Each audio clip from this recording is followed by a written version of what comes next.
For gender fluidity, I started to put myself in a place where I was asking what it is to be gender fluid, practically, because conceptually I have no difficulty understanding it. I thought it was interesting because on top of it are the questions of femininity and masculinity, which are two topics in my job that are very important. A masculine perfume and a feminine perfume. You have men's fragrance on one side and women's on the other side in the department store. Where's the room for the people who do not identify as men or women? How do I label my perfumes?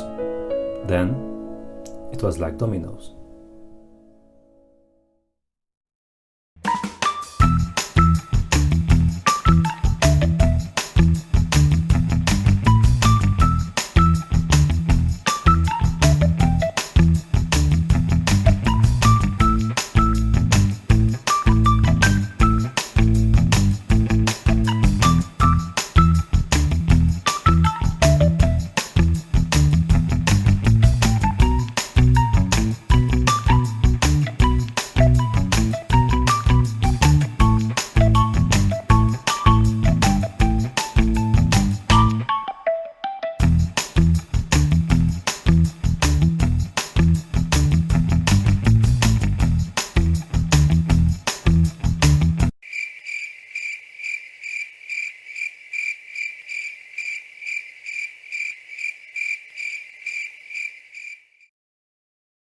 So let's start with the concept of this perfume. Gentle Fluidity Gold and its sibling Gentle Fluidity Silver was released in 2019 and created by Francis Kurkdjian. He made two perfumes using the exact same notes, just in different proportions, which are supposed to represent the idea of this new phenomenon, the gender fluidity. He made two kind of genderless perfumes, and you can pick the right one for you, depending on where you gravitate to. But this was just a last-minute marketing idea that he found accidentally. We are definitely not dealing with the gender fluidity, but rather with a concept fluidity, right? Yes, and actually they changed the name 2 months before launching the perfumes. Initially they wanted to call them gender fluidity, but they felt that they needed to change it to gentle fluidity. This somehow cowardly, or to be less harsh, politically correct, at least from the marketing point of view, move from the brand turned out to work to its advantage. Well, obviously, they know what they are doing, right? And the name itself, although originated from this nonsensical lack of coherence in the concept, has turned out to be like the perfect representation of what Fluidity Gold actually smells like. It's truly gentle and fluid, very soft. Mr. Kurkdjian was trying to push the concept in a bold and progressive direction and to jump on the gender bandwagon, but the fragrance itself, as lovely and lovable as it is, has nothing unusual, provocative or controversial about it. It's actually quite generic. It's definitely far from being bold and representative of the gender fluidity concept. Mr. Kurkdjian's original concept was pretty basic. A fresh and a warm scent for the masses, means generic crowd-pleasing fragrances. And I think they had already been done by the time he heard about the gender idea. And 2 months before launch, he decided to twist the formulas to have the same components, the same ingredients, two personalities, an individual bouncing between masculinity and femininity.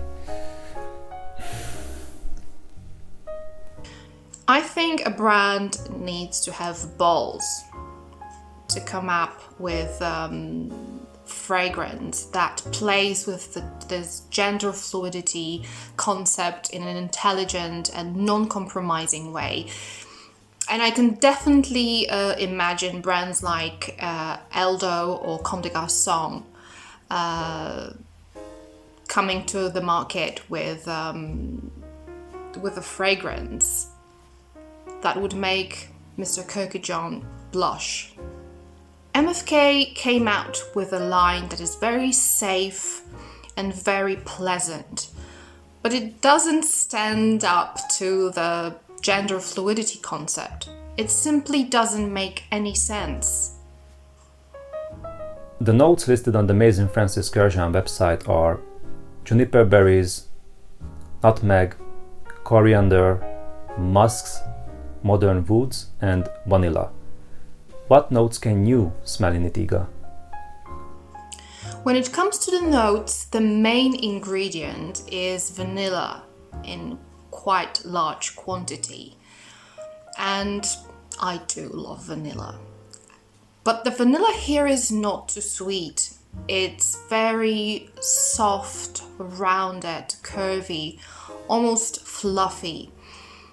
I think this plushness can be attributed to musk that enhances this soft and gentle facet of vanilla and tames its gourmandy character. I can also detect some fruity aspects in gentle fluidity, although the official note pyramid does not list any fruits, maybe apart from juniper berries, but I can definitely smell some fruity tartness in this fragrance. Yes, I smell the tartness as well. It's definitely from the juniper berries, and I think the nutmeg helps to boost that effect a bit more. I smell the raw ingredients and they work very well together.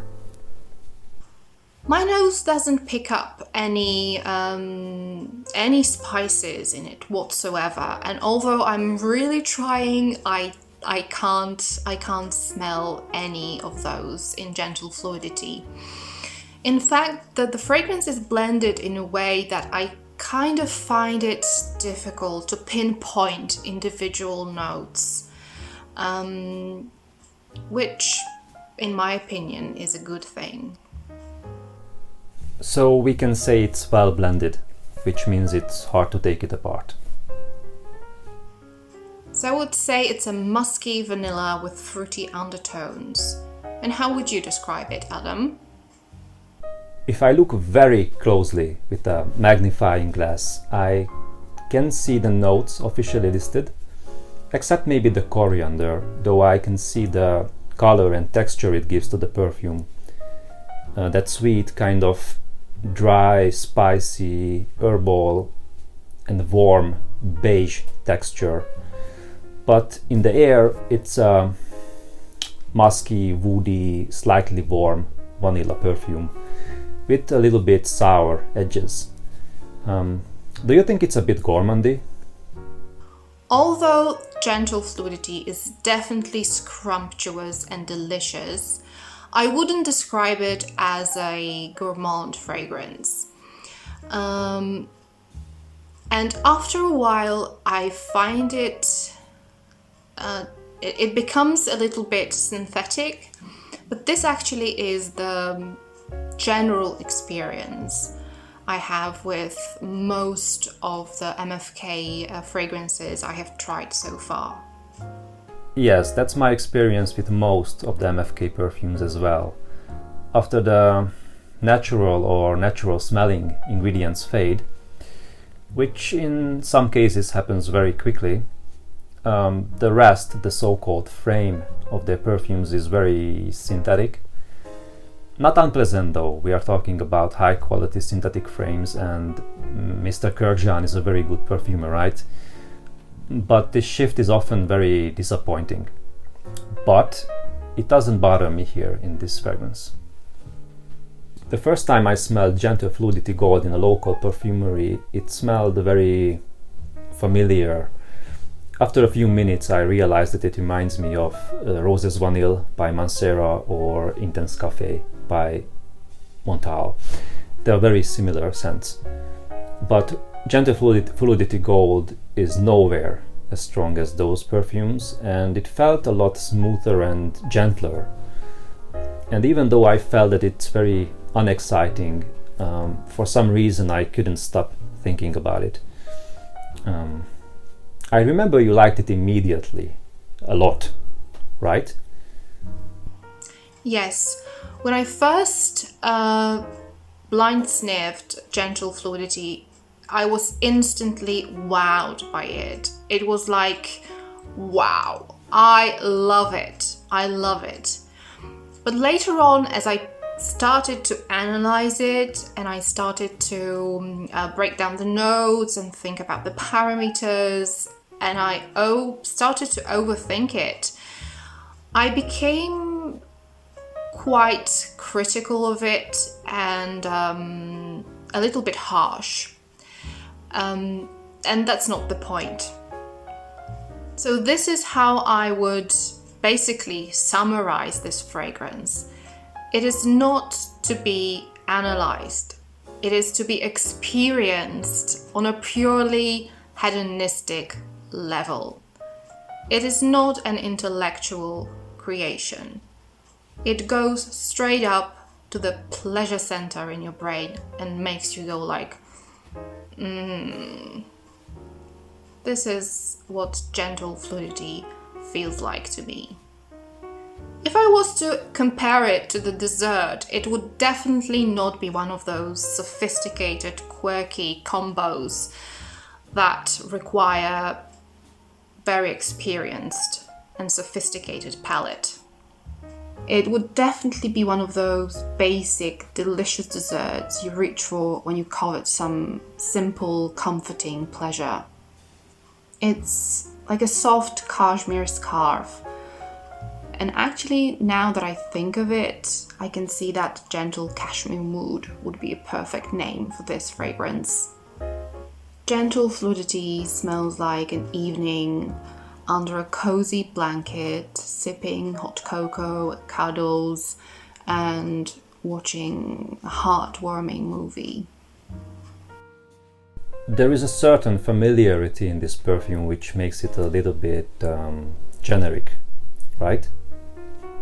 This is definitely not one of those scents that you smell and you can say, oh, I've never smelled anything like this before. But after my pseudo-intellectual ramble and saying like, meh, it's generic, I found myself thinking about it and craving it. And I've worn it multiple times ever since. And I must just say that with every single following wear, I'm becoming more and more addicted to Gentle Fluidity Gold. Yes, I feel the same. And as I said before, even after smelling it for the first time, I kept craving this scent and had to get it without testing it multiple times properly like I usually do. It's simple but addictive. It feels like a gentle, sweet second skin. Wearing it doesn't feel like having a perfume on my skin or clothes. It has some weight. It's kind of dense, but it's not heavy at all. It's very easy to wear.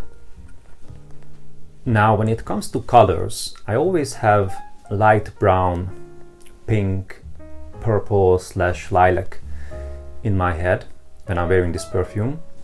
What kind of colors does it evoke in your mind?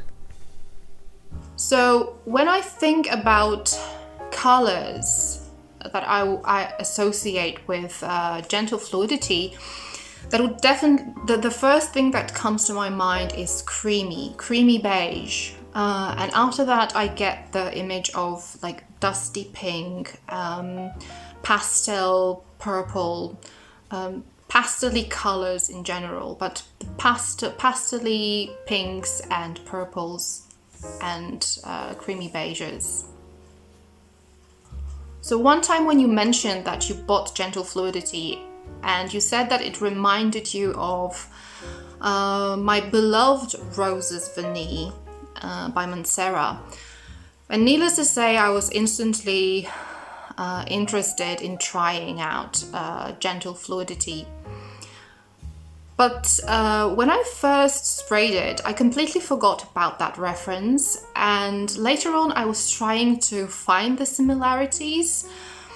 But to be perfectly honest, it came to me only once for a very short moment and never came back again.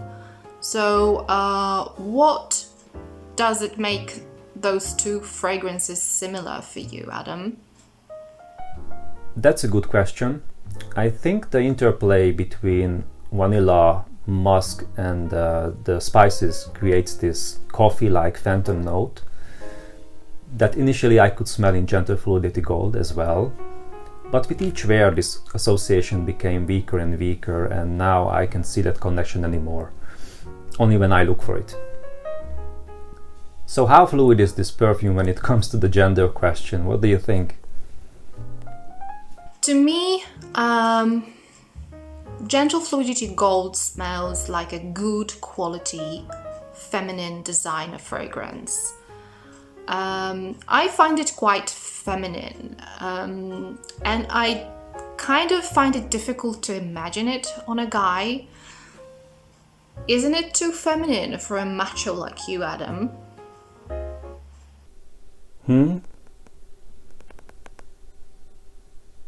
No.